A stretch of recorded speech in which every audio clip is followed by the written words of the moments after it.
Hello guys, my name's Noah Fitzgerald, and today I'm here to talk to you guys about the 2024 Maserati GranTurismo. It is a all-new redesigned version of the GranTurismo that we all know and love, except now it has more of a twist on it and lots of new changes. Most notably, it's a complete redesign for the 2024 model year, and it looks absolutely amazing. Now, let me give you a bit of a backstory on the Gran Turismo. Now, the Gran Turismo is Maserati's sports Grand Tour coupe, and it's meant to be an awe-inspiring Italian car. Now, the original first generation one came out in the early 2000s sporting a Ferrari-derived 4.7-liter naturally aspirated V8 that sounded godly. They used that all up until the end of the production year for the first model year in 2019 for the Gran Turismo, and it was the end of an era. Everybody loved the Gran Turismo, but many people could not pay for it. It was slightly underpowered. The V8 wasn't quite what it used to be. However, the new Gran Turismo offers brand new styling, revamps, new power, and amazing new amenities. Now, let's get into what's powering the new Gran Turismo, because that is the most controversial part of this.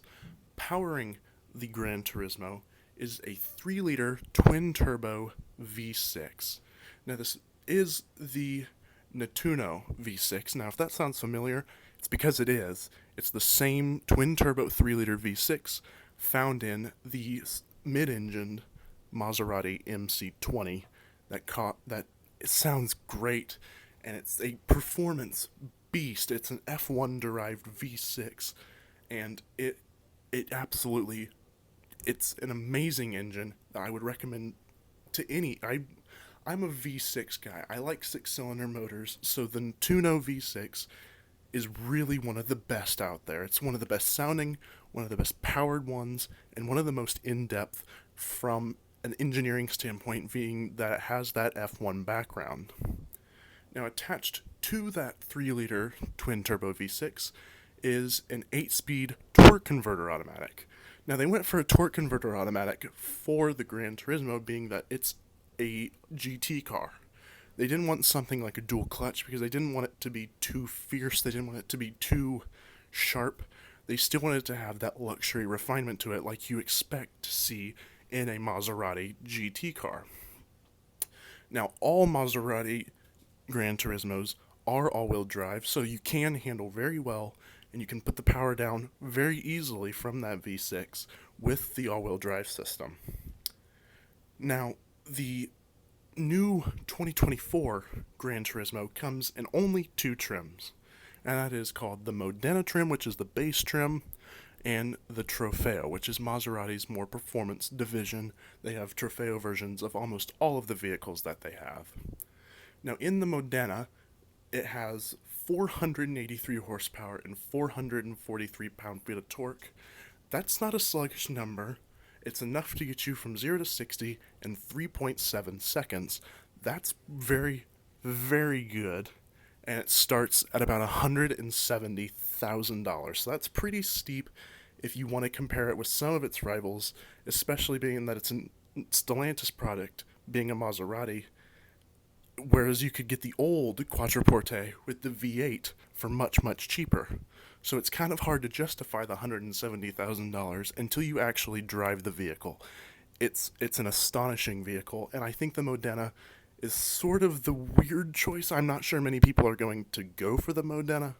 I think a lot of people you're going to see are going to be going for the Trofeo trim, because the Trofeo trim comes with 542 horsepower and 487 pound-feet of torque, which is good for 0 to 60 in 3.3 seconds with a top speed of 200 miles an hour. That one is a base price of $208,000. So now you're starting to get into high luxury GT cars such as the Bentley Continental GT and the Mercedes AMG GTs. That's a lot of money. $208,000 is a lot of money for any car, let alone a Maserati. I don't think many people are willing to pay that, whereas you could spend some of the extra money and just buy the MC20. Now, that's also something I want to talk about, the GranTurismo compared to the MC20. Because if you take a look at the exterior of the car, especially the exterior of the car, it takes a lot of its design from the MC20. Not only does it take the engine from it, the amazing Nettuno V6, it takes almost all of its styling from the MC20. You look at the front, and you have the MC20 headlights, you have the MC20 grille, which I mean is sort of proprietary to most Maseratis. However, it looks very MC20-ish on this GranTurismo. You look at the back, and it's the exact same taillights as the MC20 on the GranTurismo. But if you look at it from the side, that's whenever you really start to notice that it is a GranTurismo. It has that familiar flowy shape, and you really know that you're not looking at an MC20, you're looking at a luxury GT car. But again, at $208,000 for the Trofeo, which is what most people will buy if they're going to be buying the GranTurismo, why wouldn't you just buy the MC20? It has more power, it has a better transmission, and quite frankly, I think it looks better. Granted, it might be an extra $100,000. You'd have to spend $300,000 to get an MC20. But if you're already spending $200,000, most people who already have the money to spend $200,000 on a car can spend the extra $100,000 to get the MC20. A much better car, more power, and a much more sports design interior. However, it's also just as comfortable as the GranTurismo. The MC20 is really, it's a hard car to beat, and the fact that they styled the GranTurismo so closely to the MC20 and they priced it very high really makes me wonder how they're going to compete with each other. Now, it's not all competitive games. The GranTurismo is still a very, very good car. Like I said, you look at the outside, a very MC20 design with the MC20 headlights, MC20 taillights, but it does have that familiar GT shape, and it is very, very attractive. I do really like the lines of the MC20. Sorry, the GranTurismo. You get very, very nice wheels. Maserati always does a very good job with their wheels. That's something that they've always done good, and I really like that they know how to do it. Between them and BMW, they really just kind of hit it on the head. And I'm a sucker for a good set of wheels.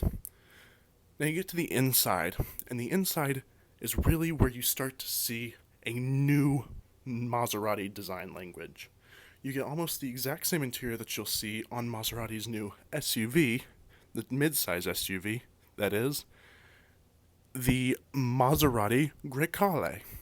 Now that's not necessarily a bad thing, because this is Maserati's new generation of interiors, and it is gorgeous. It is almost perfect. You get a 12.8-inch infotainment screen running Maserati's Uconnect 5 that runs through all of the Stellantis vehicles, and it is one of the best infotainment systems on the market. You do have a double dash display, so you do have a 12.3-inch, like I just mentioned, and an 8.8-inch, one running all of your infotainment and the other one running your climate controls. Now, this being a brand new vehicle, you also get the 12.2-inch digital gauge cluster that you can configure however you would want. Every Maserati GranTurismo does come equipped with Maserati Connect, which is their full suite of safety features such as rear cross traffic alert, blind spot monitoring, and front collision assist, as well as adaptive cruise control and lane centering. Now, the Maserati GT, it has to be well equipped. You're spending $208,000. I want everything in like that as standard, but it's an amazing car. You get leather everywhere. The appointments, the materials are absolutely gorgeous on the on the GranTurismo. I love it.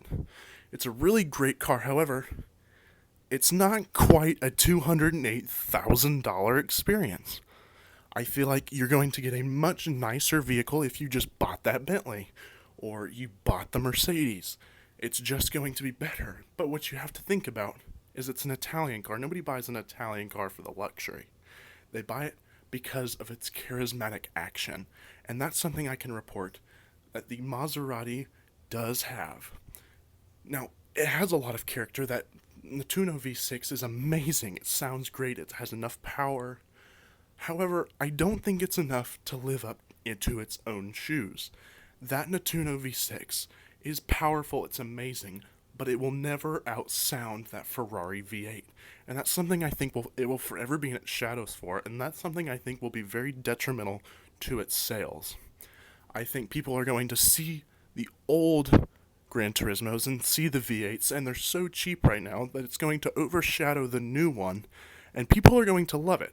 People are going to love to test drive them, they're going to love to look at them, and they're going to love to see them in dealers, but they're not going to love them enough to buy them.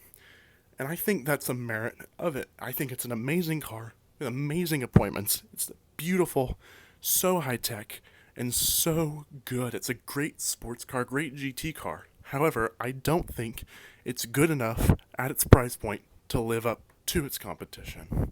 I'd like to hear your thoughts and views in the comments. Thank you for watching this. Again, my name's Noah Fitzgerald. Thank you for watching, and I'll see you in the next one. Bye for now.